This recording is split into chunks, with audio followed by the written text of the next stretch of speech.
आज मी कोथिंबीर वडे बनवणार आहे। अशा प्रकारे केलेली कोथिंबीर वडे एकदम खुसखुशीत होतात आणि हवं असेल तर आपण याला स्टोअर करून 15 ते 20 दिवस याला आपण स्टोअर करून ठेवू शकतो। अगदी सोपी अशी ही रेसिपी आहे। चला तर मग रेसिपीला सुरुवात करूया। तर इथे हे एक जुडी कोथिंबीर घेतलेली आहे।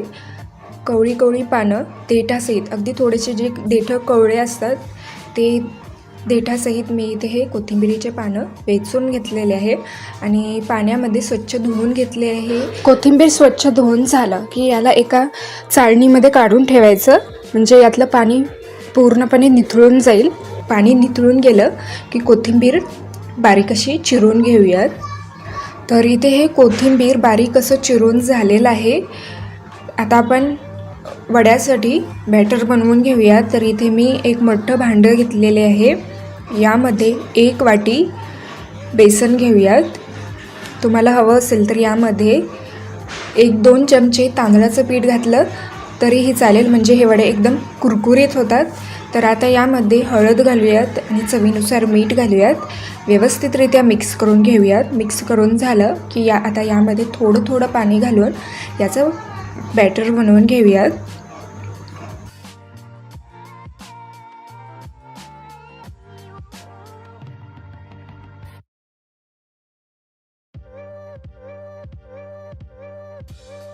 तर इथे हे 1 वाटीभर पाणी मी घालून अगदी पातळ सरसरीत असं हे बॅटर बनवून घेतलेले आहे। एकदम घट्टही नाही बनवायचं, अशा प्रकारे पातळसरच आपल्याला हे बॅटर बनवून घ्यायचं आहे। तर आता पुढची प्रोसेस बघूयात। तर इथे कढईमध्ये 1 चमचा तेल घेतले आहे। तेल गरम झालं की यामध्ये अर्धा चमचा जिरे घालूयात। जिरे चांगले असे परतून झालं की यामध्ये आलं, लसूण आणि हिरवी मिरचीचं पेस्ट घालूयात। तर इथे हे 1 चमचा पेस्ट घातलेले आहे आणि काही वेळ आलं लसूण पेस्ट तेलावर चांगलं असं परतून घेऊयात। पेस्ट चांगलं असं परतून झालं की यामध्ये आता लाल तिखट घालूयात आणि यावर आता बारीक चिरलेली कोथिंबीर घालूयात। गॅसचा फ्लेम आता लोवर ठेवायचा आहे आणि आता हे कोथिंबीर थोड्या वेळ परतून घेऊयात।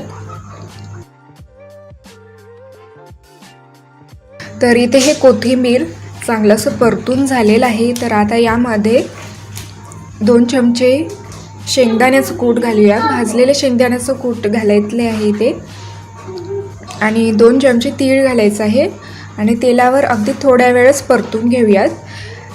आता यामध्ये आपण जे बेसनचं बॅटर बनवलेलं आहे ते यामध्ये घालूयात आणि व्यवस्थितरित्या आपण हे मिक्स करून घेऊयात। गॅस आता मीडियम फ्लेमवर ठेवूयात आणि सतत पळीने हलवत आपण हे मिश्रण घट्ट होईपर्यंत परतून घेऊयात। तर इथे हे थोडंसं मिश्रण घट्ट झालेलं आहे। तर आता यामध्ये अर्धा चमचा चाट मसाला घालूयात। यामध्ये लिंबाचा रस घातला तरीही चालेल। आता हे व्यवस्थितरित्या मिक्स करून घेऊयात आणि अजून थोडंसं घट्ट होईपर्यंत परतून घेऊयात। तर इथे हे मिश्रण घट्ट होत आलेलं आहे आणि मिश्रण चांगलं असं शिजलं केलेलं आहे। तर आता आपण वडे बनवून घेऊयात।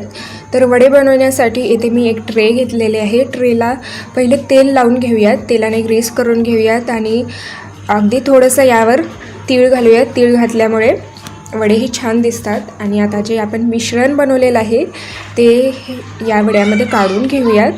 ते या टीनमध्ये काढून घेऊयात आणि पळीने थापटून आपण हे मिश्रण सेट करून घेऊयात।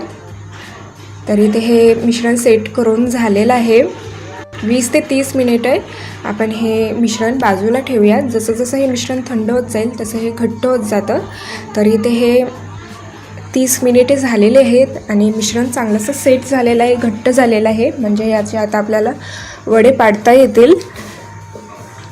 तर पहिले आपण चाकूच्या साहाय्याने याच्या कडा सोडवून घेऊयात, म्हणजे आपल्याला हे मिश्रण सहजरित्या या टीनच्या बाहेर काढता येईल। तर इथे हे कोथिंबीरचं मिश्रण अगदी व्यवस्थित असं सेट झालेलं आहे। आता आपण याचे काप बनवून घेऊयात। तर इथे मी स्क्वेअर शेपमध्ये याचे काप करून घेत आहे। तुम्हाला हवं असेल तर शेप कुठल्याही शेपमध्ये, डायमंड, स्क्वेअर कुठल्याही शेपमध्ये याचे वड्या पाडून घेऊ शकता। तर इथे हे अशा प्रकारे इथे हे कोथिंबीर वडी बनवून झालेली आहे.